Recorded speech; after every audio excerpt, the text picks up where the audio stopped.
Hello everyone. कैसे हो आप सभी? I hope you all guys are fit and fine. आप सभी लोग बहुत ही अच्छे होंगे, स्वस्थ होंगे और अच्छे से पढ़ाई भी कर रहे होंगे।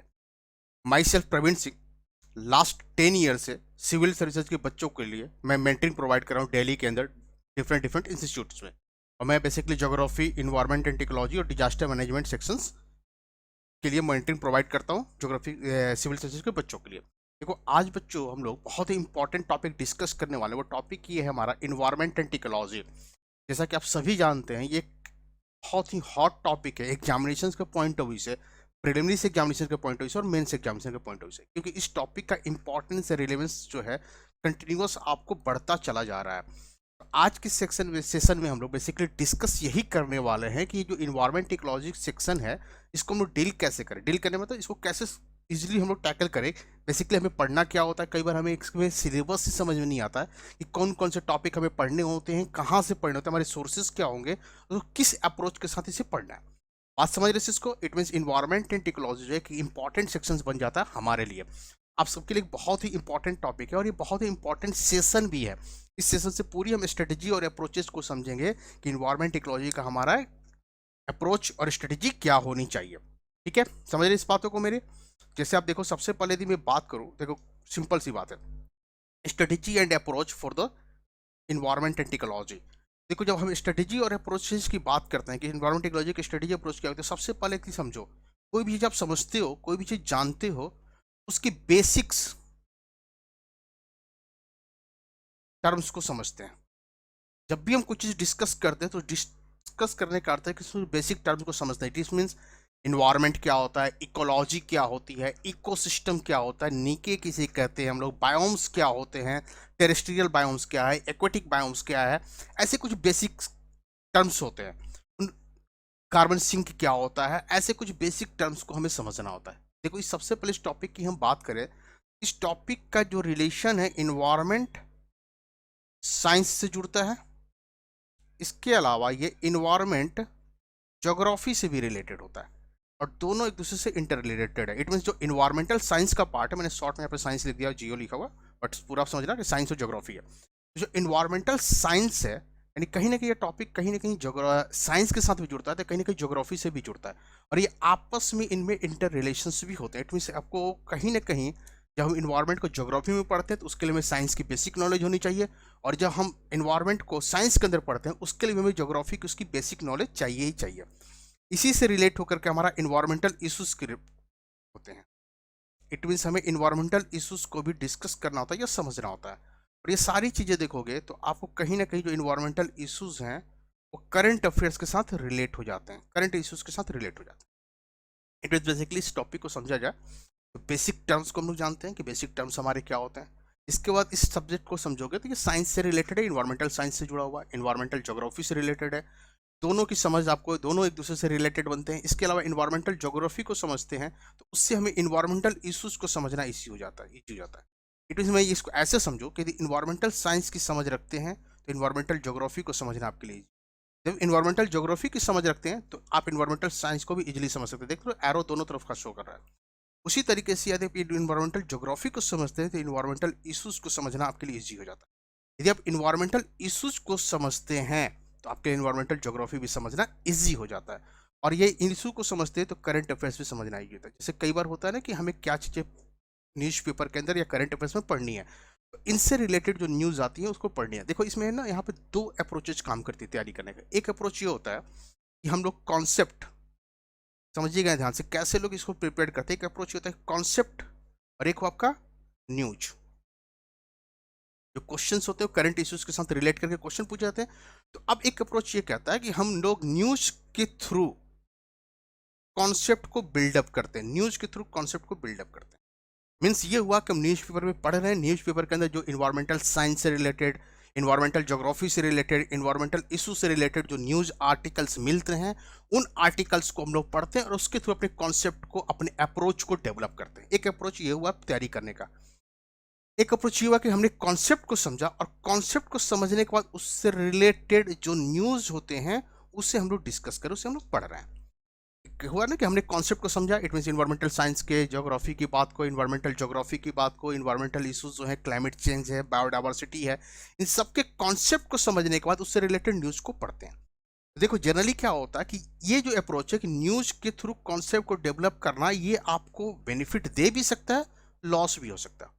क्यों? क्योंकि आपके पास जो नॉलेज गेन हो रहा है सिर्फ और सिर्फ न्यूज़ हो रहा है, इट मीन्स करंट वाले पार्ट को आप समझते जा रहे हो, बट कहीं ना कहीं यदि आपकी कॉन्सेप्ट क्लियरिटी में इश्यूज हैं, कॉन्सेप्ट की समझ आपकी उतनी नहीं बन पाई है, तो हो सकता है एग्जामिनेशन हॉल में आपको प्रॉब्लम भी है। तो बेस्ट वे ये होता है कि हम लोग कॉन्सेप्ट को पढ़ें और उसके बाद उससे रिलेटेड जो न्यूज़ होता है उससे हम लोग समझते चले जाएं। इट मीन्स यदि हम इन्वायरमेंट एंड टेक्नोलॉजी सेक्शंस को डील कर रहे हैं, समझ रहे हैं, तो हमें करना क्या है कि इन्वायरमेंट टेक्नोलॉजी के बेसिक कॉन्सेप्ट को समझना है। उसके बाद उससे संबंधित जो भी हिंदू पेपर में या इंडियन एक्सप्रेस पेपर में जो भी आप न्यूज़पेपर पढ़ते हो या कोई मैगजीन पढ़ते हो, साइंस एंड टेक की मैगजीन पढ़ते हो, किसी भी चीज़ की मैगजीन पढ़ रहे हो, उस मैगजीन में जो इससे रिलेटेड न्यूज़ आते हैं उन्हें समझना है। इट मीन्स कॉन्सेप्ट के थ्रू हमें न्यूज़ को समझना है, और जब कॉन्सेप्ट के थ्रू न्यूज़ को समझोगे तो वहीं पर फिर से हम न्यूज़ के थ्रू कॉन्सेप्ट का एक रिवीजन भी करेंगे। इट मीन्स हमारा अप्रोच ये बनेगा कि हम कॉन्सेप्ट के थ्रू न्यूज़ को पढ़ रहे हैं, समझ रहे हैं, और जब हमारे कॉन्सेप्ट के थ्रू न्यूज़ पढ़ रहे हैं तो फिर जब हम न्यूज़ को दोबारा पढ़ रहे हैं मतलब इसमें हम जब न्यूज़ पढ़ रहे हैं तो उस कॉन्सेप्ट का एक बार हम फिर से रिवीजन भी करते हैं। इट मीन्स इसको ये समझा जाए कि कॉन्सेप्ट के थ्रू न्यूज़ को जानना, न्यूज़ के थ्रू कॉन्सेप्ट को जानना, ये दोनों आपस में इंटरलिंक्ड अप्रोच है या इंटीग्रेटेड अप्रोच है। और इसी इंटीग्रेटेड अप्रोच के साथ हम इन्वायरमेंट एंड टेक्नोलॉजी सेक्शन को बहुत इजीली डील कर सकते हैं, यानी बहुत आसानी से पढ़ सकते हैं। इट मीन्स जो भी क्वेश्चंस होंगे, बेसिक चीज़ों को भी जानेंगे, कॉन्सेप्ट को भी समझेंगे, और उसके करंट इश्यूज को भी हम लोग इसमें डील करेंगे। आ रही बात समझ में मेरी कि हम इसको पढ़ना कैसे है, यानी हमारा अप्रोच क्या होना चाहिए। बहुत सिंपल सा, जैसे हमने यहां देखा कि आप basics of the environment and technology, यानी इन्वायरमेंट एंड टेक्नोलॉजी के बेसिक सेक्शंस को डील करने के बाद आप इन्वायरमेंट एंड टेक्नोलॉजी के बेसिक पार्ट को डील करोगे। उनके डील करने के बाद उसे आप इन्वायरमेंटल ज्योग्राफी और इन्वायरमेंटल साइंस से जोड़ोगे। इट मीन दोनों से रिलेटेड होगा, दोनों रिलेट होंगे इन्वायरमेंटल इश्यूज के साथ, और आपको इनका रिलेशन बनेगा करंट अफेयर्स और इसी अप्रोच के साथ हम पढ़ते चले जाएंगे तो हमारे जो करंट अफेयर्स का सेक्शन है वो भी तैयार होगा, यानी इन्वायरमेंट टेक्नोलॉजी के साथ। इट मीन हम न्यूज़ के साथ कॉन्सेप्ट को रिलेट करते चलेंगे।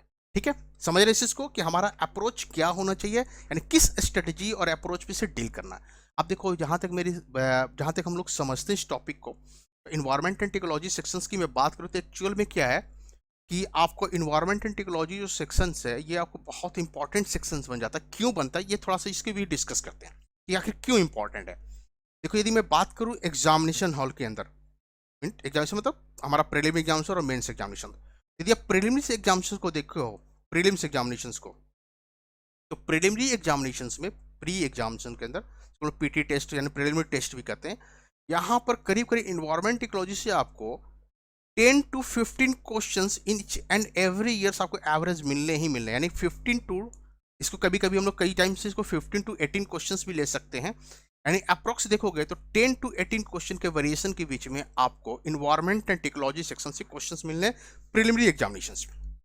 ठीक है, इट इज बहुत ही इंपॉर्टेंट रोल प्ले करता है कि यदि हम बेसिक साइंस की समझते हैं, इन्वायरमेंटल साइंस की, बेसिक इन्वायरमेंटल ज्योग्राफी की नॉलेज रखते हैं, तो हमारे लिए इन क्वेश्चंस को सॉल्व कर पाना बहुत ही ईजी होगा, यानी बहुत ही आसानी से सेक्शन को हम लोग प्रिपेयर कर सकते हैं या समझ सकते हैं। ठीक है, उसी तरीके से यदि हम मेंस एग्जामिनेशन में बात करें तो मेंस एग्जामिनेशन में भी आपको पेपर 3 के अंदर ये रिलेटेड है, और यहाँ पे भी आपके पास 30 to 40 मार्क्स के क्वेश्चंस आपको एच एंड एवरी ईयर्स मिलने ही मिलने, मिनिमम मैं बता रहा हूँ ये कि 30-40 मार्क्स के क्वेश्चंस आपको इन्वायरमेंट एंड टेक्नोलॉजी से मिलने ही मिलने हैं, ये मिनिमम है।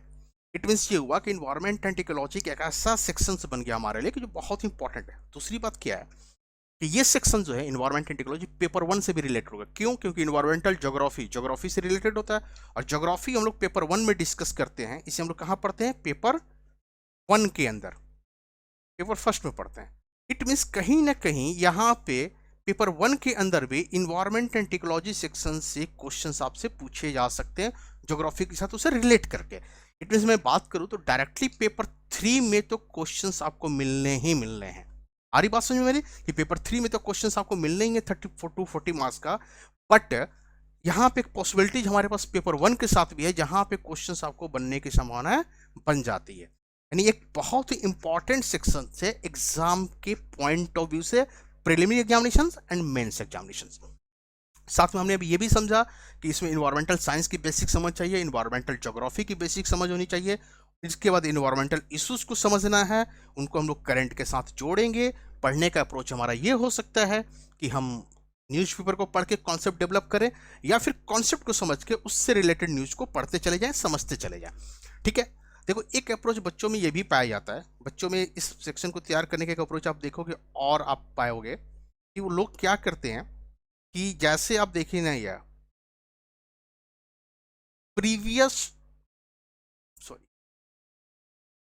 प्रीवियस ईयर के question bank, previous year question bank, previous year questions, इसके थ्रू भी लोग प्रिपरेशंस करते हैं, प्रीवियस ईयर के क्वेश्चंस के थ्रू भी। इट मींस प्रीवियस ईयर में लास्ट 10 ईयर, लास्ट 8 ईयर के जो क्वेश्चंस पूछे गए हैं उसके बेसिस पे भी प्रिपरेशंस करते हैं। इट मींस उन क्वेश्चंस को सॉल्व करते हैं, वहां से अपने व्यूज यानी कॉन्सेप्ट, व्यूज कह लो, या अपने कॉन्सेप्ट को डेवलप करते हैं या बिल्डअप करते हैं, कॉन्सेप्ट को बिल्डअप करते हैं प्रीवियस ईयर के क्वेश्चंस के थ्रू। बट यहाँ पे मैं एक बात बताना चाहूंगा, देखो प्रीवियस ईयर के क्वेश्चन के थ्रू कॉन्सेप्ट को डेवलप कर पाना ये भी एक इफेक्टिव वे है प्रीलिम्स के पॉइंट ऑफ व्यू से। बट ये जो मेथड है हमारा बेसिकली वो पीसीएस एग्जामिनेशंस में काम कर जाता है, पीसीएस एग्जामिनेशन में काम कर जाता है, यानी जो स्टेट सर्विसेज की सिविल सर्विसेज होती हैं, स्टेट गवर्नमेंट की सिविल सर्विसेज होती हैं, वहां तो ये काम कर जाता है। बट यूपीएससी द्वारा कंडक्ट होने वाला सिविल सर्विसेज एग्जामिनेशन में ये बहुत यूजफुल नहीं हो पाता है, क्योंकि यहां पर आपकी बेसिक कॉन्सेप्ट की क्लियरिटी बहुत ही क्रिस्टल चाहिए, यानी कॉन्सेप्ट क्लियरिटी क्रिस्टली क्लियर होनी चाहिए।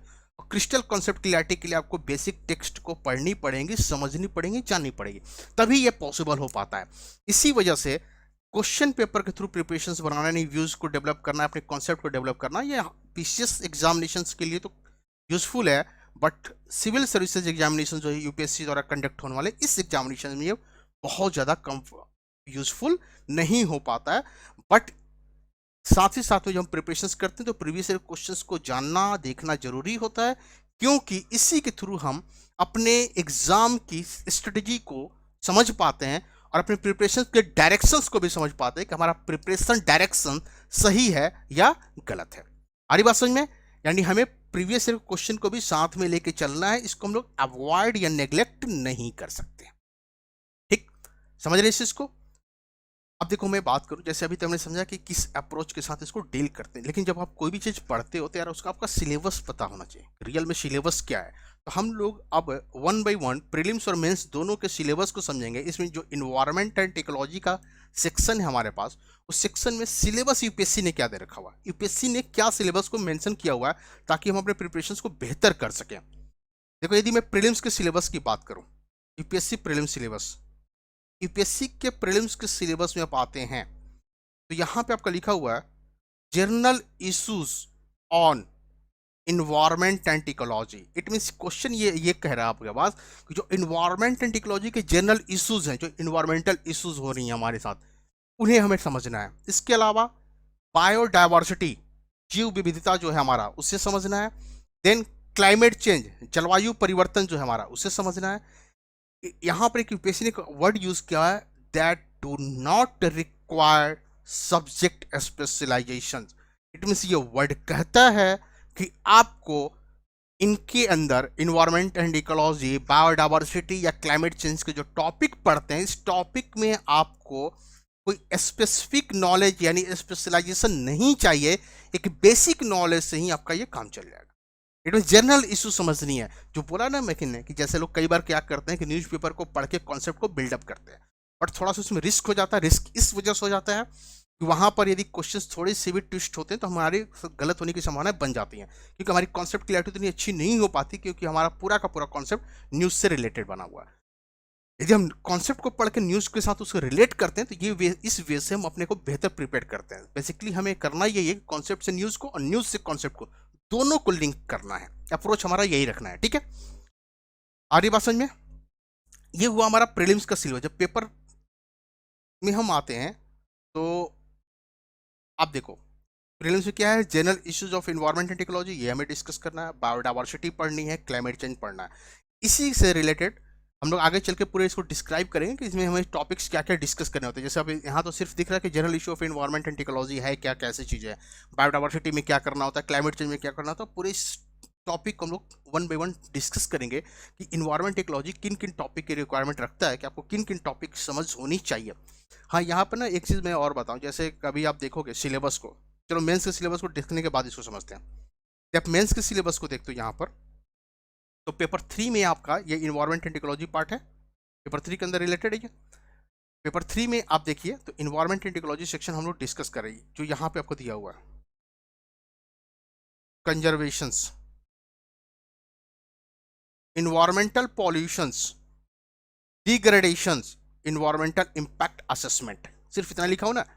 देखो, कंजर्वेशंस वर्ड को पहले लिखा हुआ है, उसके बाद पॉल्यूशंस, डिग्रेडेशंस, इन्वायरमेंटल इंपैक्ट असेसमेंट। यानी ये कह रहा है यूपीएससी सबसे पहले जिस टर्म को यूज कर, देखो जो यूपीएससी ने अपने सिलेबस में जो टर्म्स पहले यूज किया उनका भी अपना यहाँ पे एक मीनिंग बनकर आता है। कंजर्वेशन वर्ड को पहले यूज करने का अर्थ हुआ कि आपको इन्वायरमेंट को कंजर्व करने पर, संरक्षित करने पर, पर्यावरण को बचाने पर बहुत ही ज्यादा फोकस करना है। यदि आप कंजर्वेशन नहीं करते, उसे बचाते नहीं हो, यदि इन्वायरमेंटल पॉल्यूशन कंटिन्यूअस होता रहा तो हमारा इन्वायरमेंट है वो डिग्रेड कर जाएगा, क्वालिटी डिग्रेडेशन होगी। और जब क्वालिटी डिग्रेड होगी तो ऑब्वियस है हमारे लाइफ को ये डायरेक्टली अफेक्ट करेगा, इनडायरेक्टली भी अफेक्ट होगा और डायरेक्टली भी अफेक्ट होगा। तो हमें उसके लिए कितना इफेक्ट कर रहा है, इन्वायरमेंटल इंपैक्ट असेसमेंट करना ही होगा। यानी पर्यावरण का जो नुकसान हो रहा है उसका असेसमेंट ही हमें करना होगा, पर्यावरण का प्रभाव क्या पड़ रहा है। इट मीन सिंपल सा यदि सिलेबस को समझो तो conservations, environmental pollutions, डिग्रेडेशंस and environmental impact assessment word का यूज किया। फिर एक डिजास्टर एंड डिजास्टर मैनेजमेंट है, ये बेसिकली अलग से सेक्शन बन जाता है, कहीं ना कहीं आपस में रिलेटेड है, ज्योग्राफी से भी, इन्वायरमेंट इकोलॉजी से भी। क्योंकि आपने अभी देखा होगा, जस्ट अभी कुछ दिन पहले उत्तराखंड में एक ट्रेजेडी हुई थी, तो ट्रेजेडी कहीं ना कहीं क्लाइमेट चेंज का इंपैक्ट है वो जुड़ा हुआ इसी से है। तो क्लाइमेट चेंज जो हमारा सेक्शन है वो कहीं ना कहीं इन्वायरमेंट इकोलॉजी से रिलेटेड है। तो ये सभी आपस में इंटरलिंक्ड अप्रोचेज के टॉपिक हैं। इट मीन्स आपको पहले कंजर्वेशन पे फोकस करने के लिए बात करी यूपीएससी, फिर इन्वायरमेंटल पॉल्यूशन होगा, ऑब्वियस है, तो डिग्रेडेशन होना ही होना है। तो डिग्रेडेशन होगा तो आपका उसके असेसमेंट करने की नीड पड़ेगी ही पड़ेगी। देखो, अब तो ये हुआ यूपीएससी ने सिर्फ एक लाइन लिख करके छोड़ दिया। बेसिकली इस टॉपिक को, सिलेबस को समझें कैसे, तो इसको समझने का एक तरीका ये भी हो सकता है कि जैसे मान लीजिए आप में से कई लोगों का ज्योग्राफी ऑप्शनल सब्जेक्ट हो, तो ज्योग्राफी ऑप्शनल यदि आपका सब्जेक्ट है, geography as a optional opt करते हो ऑप्शनल के फॉर्म में, तो देखो ज्योग्राफी ऑप्शनल में पेपर 1 के अंदर जो सेक्शन ए है उसमें इन्वायरमेंट ज्योग्राफी पढ़ना होता है। पेपर 1 में आइएगा, ऑप्शनल के पेपर 1 में। तो ये मैं जीएस की बात नहीं कर रहा हूँ, जिन्होंने ज्योग्राफी ऑप्शनल ऑप्ट किया मैं उनकी बात कर रहा हूँ। पेपर 1 के अंदर सेक्शन ए में आप आइएगा तो एक सेक्शन आपको इन्वायरमेंटल ज्योग्राफी का भी पढ़ना होता है। इट मीन्स आपको इन्वायरमेंटल ज्योग्राफी भी जाननी होती है। वहाँ पे यूपीएससी ने पूरे सिलेबस को डिस्क्राइब कर रखा हुआ है कि इन्वायरमेंटल ज्योग्राफी में हम क्या क्या पढ़ते हैं। तो कई बार बच्चों को समझ में नहीं आता कि इन्वायरमेंट इकोलॉजी के अंदर पढ़े क्या, आप उस टॉपिक को भी देख सकते हो। आप समझो, कहोगे सर वो क्यों देखें हम, क्वेश्चन हो ना कि आप कहोगे कि सर मैं क्यों टॉपिक को देखूं, तो देखो इसके पीछे सिंपल सा लॉजिक है। वो जो टॉपिक है इन्वायरमेंटल ज्योग्राफी को, टॉपिक किसने दिया? संघ लोक सेवा आयोग ने, यूनियन पब्लिक सर्विस कमीशन ने वो सिलेबस दिया हुआ है। उसने geography as a optional subject उसको डिस्क्राइब कर दिया हुआ है। और ये आप जो जीएस का सिलेबस देखते हो ये भी कहीं ना कहीं यूपीएससी के द्वारा ही प्रोवाइड किया गया है। तो कुछ हद तक हमारे पास एक अप्रोच बिल्डअप हो जाता है, एक हमारी समझ बन जाती है कि हमें क्या क्या पढ़ लेना चाहिए कम से कम इन्वायरमेंट एंड इकोलॉजी सेक्शन के अंदर, वहाँ से, क्योंकि वो सिलेबस भी उसी ने प्रोवाइड किया है। तो उसी अप्रोच को वो फॉलो करता है वहाँ पे भी। तो आप वहाँ से भी चीज़ों को देख सकते हैं, थोड़ी सी समझ बना सकते हैं। बट मैं इस सेशन के अंदर आपसे डिस्कस करूंगा कि रियल में इन्वायरमेंट इकोलॉजी में किन किन टॉपिक को डिस्कस करते हैं। तो अभी हम लोगों ने अप्रोचेस की बात की कि किस अप्रोचेस के साथ इसे डील करेंगे, हमारा प्रीलिम्स का सिलेबस क्या है, हमारा मेंस का सिलेबस क्या है। अब हम लोग यहाँ पर थोड़े से टॉपिक्स को डिटेल्स में समझें कि इन्वायरमेंट एंड इकोलॉजी जो सेक्शंस हम पढ़ रहे हैं बेसिकली, उसमें क्या क्या पढ़ना होता है, किन चीज़ों पे हमें फोकस करनी होती है, ताकि हम अपने प्रिपरेशंस को बेहतर कर सकें और एग्जाम में एक बेहतरीन स्ट्रेटेजी के साथ अच्छे मार्क्स गेन कर सकें। देखो, सबसे पहले यदि मैं बात करूँ टॉपिक्स की, तो यहाँ पर टॉपिक्स की बात करूँ, इट मीन्स इसमें मैं आपको डिस्क्राइब कर रहा हूँ कि कौन कौन से टॉपिक्स होते हैं इन्वायरमेंट एंड इकोलॉजी के जो आपको डिस्कस करनी है या समझनी है। नहीं, बेसिक टॉपिक्स यहाँ पर आप डिस्कस करोगे या समझोगे। देखो सबसे पहले मैंने बोला, देखो कोई भी चीज आप पढ़ोगे, याद रखना मेरी बात हमेशा कि कोई भी सेक्शन आप पढ़ते हो तो उसके बेसिक टर्म्स को आपको जानना ही जानना है। It is basics of the environment and ecology आपको जानना ही। Basic of environment and ecology क्या होता है? इन्वायरमेंट क्या है, हिंदी में उसको होते हैं पर्यावरण, परि प्लस आवरण, यानी हमारे आसपास का जो वातावरण है, हमारे चारों तरफ का जो वातावरण है उसी को बोलते हैं पर्यावरण। तो इन्वायरमेंट जानना है। इकोलॉजी क्या है? तो जो बायोटिक और एबायोटिक कंपोनेंट्स होते हैं उनका आपस में इंटरेक्शंस है, उनके इंटरेक्शन की स्टडी जिस साइंस में करते हैं वो इकोलॉजी है। तो एक्चुअली में क्या हुआ कि इन्वायरमेंट क्या है, इकोलॉजी क्या है, बायोटिक कंपोनेंट्स किसे बोलते हैं, अबायोटिक कंपोनेंट क्या होता है जिसको हम लोग बोलते हैं हिंदी में जैविक घटक, अजैविक घटक क्या होते हैं, इकोसिस्टम पारिस्थितिकी तंत्र हमारा क्या होता है, बायोम्स किसे बोलते हैं। ऐसे कुछ बेसिक जो टर्म्स होते हैं उन टर्म को हमें जानना होता है। सबसे पहले तो कोई भी चीज पढ़ोगे तो आपको बेसिक टर्म्स तो जानने ही जानने होंगे। जब इन बेसिक टर्म को समझ जाते हो तो थोड़ा सा फंक्शन जो हमारा इकोसिस्टम उसका फंक्शन कैसे काम करता है, इट मीन उसमें एनर्जी फ्लो यानी एक से हर्बीवोरस है, कार्निवोरस है, ओमनीवोरस है, तो इनमें एनर्जी का फ्लो कैसे होता है। इसका फूड चेन, खाद्य श्रृंखला जिसको हम लोग बोलते हैं, खाद्य श्रृंखला जो है, इकोलॉजिकल पिरामिड, बायो जियो केमिकल साइकिल जैसे मान लीजिए आपका हो गया nitrogen cycles, hydro cycles, carbon cycles, phosphate cycles, इस तरह की जो साइकिल्स हैं इन्हें हमें डिस्कस करने होते हैं। इकोलॉजिकल सक्सेशन समझनी होती है। इसी के साथ आप आइएगा तो इकोसिस्टम फिर हमें डिस्कस करनी है। फंक्शन ऑफ इकोसिस्टम का हम लोग इकोसिस्टम समझते हैं। इकोसिस्टम दो तरीके होता है, टेरेस्टेरियल जो स्थलीय भाग से जुड़ते हैं और एक्वेटिक जो जलीय भागों से। यानी एक्वेटिक इकोसिस्टम बेसिकली वो इकोसिस्टम है जो वाटर बॉडी में जो हैबिटेट्स होते हैं, निवास स्थान बनते हैं जीवों के, उसी को हम लोग एक्वेटिक इकोसिस्टम के नाम से समझते हैं। हमें इकोसिस्टम समझनी है, टेरेस्टेरियल इकोसिस्टम भी, एक्वेटिक इकोसिस्टम भी। इसके बाद आप आइएगा तो इन्वायरमेंटल इश्यूज हैं, इन्वायरमेंटल पॉल्यूशंस भी आएंगे। इन्वायरमेंटल पॉल्यूशंस पढ़ना है ना, इन्वायरमेंटल पॉल्यूशंस एंड डिग्रेडेशंस आज तो सिलेबस में मेंशन किया हुआ। उस पॉल्यूशंस के अंदर हम लोग डिस्कस करते हैं air pollutions, water pollutions, soil pollution, solid waste pollutions, इस तरह की चीज़ों को पढ़ते हैं। इट मीन्स हमने इन्वायरमेंट इकोलॉजी के बेसिक चीज़ों को जानने के बाद उसके फंक्शंस को समझा, इकोसिस्टम के टाइप को समझा, फिर हम लोग इन्वायरमेंटल पॉल्यूशंस को समझते हैं। जब ये सारी चीज़ें पढ़ते हो तो इन्वायरमेंटल इम्पैक्ट असेसमेंट भी करना होगा आपको, यानी आपको इन्वायरमेंटल इम्पैक्ट असेसमेंट भी समझना होगा। ठीक है, समझ रहे हैं इसको हम लोग कि हमें basically environment and technology section के अंदर चीज़ें डील क्या करनी थी, क्या पढ़नी होती है। देखो कोई भी चीज़ स्टार्ट करना तो बेसिक टर्म्स और शब्दों को जरूर समझना है, जानना है। इसके बाद बायोडाइवर्सिटी भी सिलेबस में मेंशन है, तो बायोडाइवर्सिटी भी जानना है। अब देखो बायोडाइवर्सिटी प्लांट डाइवर्सिटी भी हो सकता है, एनिमल डाइवर्सिटी भी हो सकता है, दोनों को जानना है। इट मीन जब बायोडाइवर्सिटी जिसको हम लोग बोलते हैं जैव विविधता, तो जैव विविधता क्या होगा, पाथ ऑफ जैव विविधता भी होगी और जंतु विविधता भी होगी, तो हमें दोनों को समझना है। इसके अलावा जब बायोडाइवर्सिटी को समझ रहे तो इंडिया के साथ भी रिलेट करेंगे, मीन इंडियन बायोडाइवर्सिटी को भी समझेंगे कि इंडिया के किस पार्ट में बायोडाइवर्सिटी कंडीशन क्या है। अब देखो बायोडाइवर्सिटी जो बेसिकली होता है वो क्लाइमेटिक फैक्टर से सबसे अधिक अफेक्टेड होता है, क्लाइमेट के द्वारा। इट मीन्स यदि हमें क्लाइमेट की अच्छी सी समझ बनी हुई है, टेम्परेचर्स, रेनफॉल, इन चीज़ों को हम अच्छे से समझते हैं तो बहुत आसानी से इन्हें समझ सकते हैं, यानी ज्योग्राफी के साथ कहीं ना कहीं इन्वायरमेंटल पार्ट रिलेट बन जाता है। ठीक है, इसके बाद हमें प्रोटेक्टेड एरिया नेटवर्क समझना होता है। प्रोटेक्टेड एरिया नेटवर्क के अंदर हम लोग wildlife sanctuary, national park, biosphere reserve, man and biosphere reserve programs होता है यूनेस्को के अंदर, उसको समझना है। It means protected area network का अर्थ हुआ जहाँ पे हम चीज़ों को कंजर्व करें। तो वाइल्ड लाइफ सेंचुरी क्या होता है, नेशनल पार्क और वाइल्ड लाइफ सेंचुरी में डिफरेंस क्या होते हैं, बायोस्फीयर रिजर्व क्या होते हैं, क्या इनमें डिफरेंसेस होती हैं, man and biosphere reserve programs जो यूनेस्को के द्वारा चल रही वो क्या होती हैं। फिर इंडिया के साथ रिलेट करेंगे कि इंडिया के किस किस रीजन्स के अंदर कौन से बायोस्फीयर रिजर्व या national park protected area network में शामिल किए गए, उनकी क्या क्या विशेषताएं होती हैं। ठीक है, इसके अलावा आपको अब मान लीजिए हमने प्रोटेक्टेड एरिया नेटवर्क को समझा तो कंजर्वेशन एफर्ट्स भी समझना होगा। कंजर्वेशन इफेक्ट में बेसिकली क्या है, टाइगर्स को, जैसे मान लीजिए प्रोजेक्ट टाइगर हमने लॉन्च किया तो टाइगर्स को बचाने के लिए, प्रोजेक्ट एलिफेंट लॉन्च किया हमने तो एलिफेंट को बचाने के लिए, प्रोजेक्ट हैंगुल हमने लॉन्च कर रखा। ये सारी चीज़ें जो होती हैं हमें डिस्कस करनी है। इट मीन्स हमें प्रोटेक्टेड एरिया नेटवर्क के साथ साथ में इनके कंजर्वेशन एफर्ट को भी समझना है। Project tiger, project elephant, project hanguls, इन सबको डिस्कस करेंगे।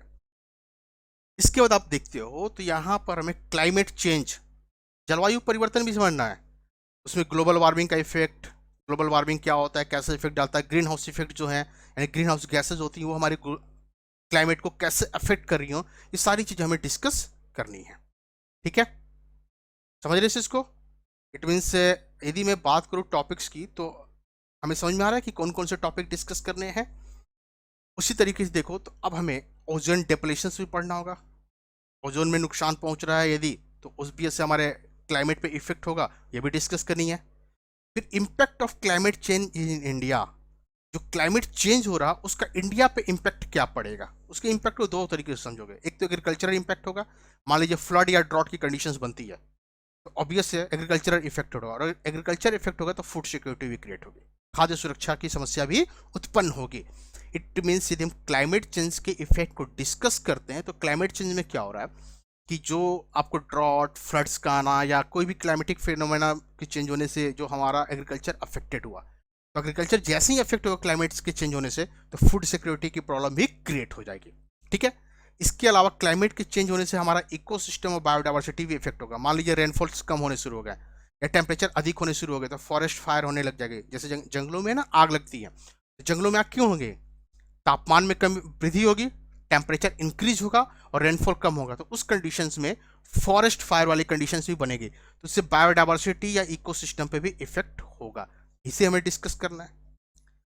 अब इन सब को मिटिगेट करने की स्ट्रेटजी भी बनानी पड़ेगी, कैसे इनका मिटिगेशन किया जाए। उसमें हम लोग कार्बन सेक्वेस्ट्रेशन को डिस्कस करेंगे, carbon sequestration, carbon sink, carbon credit क्या होता है, जियो इंजीनियरिंग क्या होती है, इन सारी चीजों को समझना है।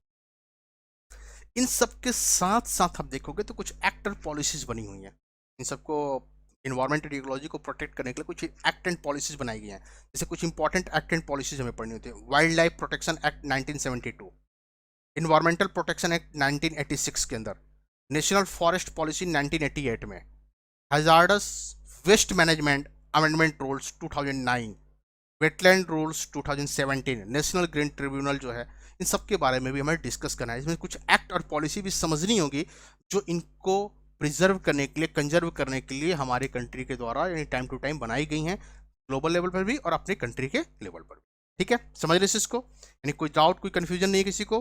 जैसे अभी तक हम लोगों ने डिस्कस किया कि बेसिकली जो हमारा सिलेबस का पार्ट है उसमें क्या क्या हमें डिस्कस करना होता है। ठीक, अब जैसे इसी सिलेबस में आप देखोगे तो हमें और इंटरनेशनल ऑर्गेनाइजेशंस जो होते हैं वो भी काम कर रहे होंगे, ऑब्वियस है। इंटरनेशनल ऑर्गेनाइजेशंस जो हैं उनको डिस्कस करना है, कंजर्वेशंस को, तो यूएनईआर है, आईयूसीएन के बारे में, रामसर कन्वेंशंस पढ़ने हैं, किगली एग्रीमेंट जानना है, मिनीमाटो कन्वेंशन जानने हैं। इसी तरीके से इस टॉपिक को हम लोग डील करेंगे। ठीक है, ये तो हुआ सिलेबस, यानी हम लोग बेसिकली क्या डिस्कस करते हैं। देखो जो पढ़ने का अप्रोच होता चाहे बेसिकली, तो आप पढ़ोगे ना कि व्हाट इज इन्वायरमेंट, तो मीनिंग क्या होगा उसका, मतलब डिफिनीशंस क्या है, कॉन्सेप्ट क्या है।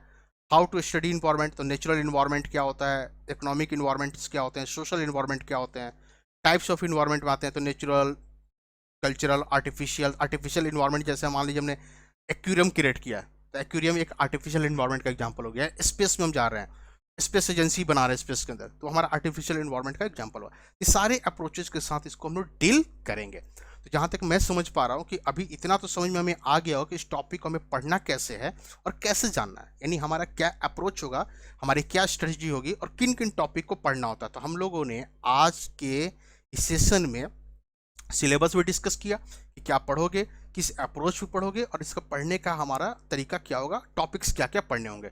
आई होप यू ऑल गाइज के आपके सारे डाउट्स क्लियर हो गए होंगे और आप सबको ये सेशन बहुत ही अच्छा लगा होगा। Thank you for watching this session. Have a good luck all of you guys, take care, bye.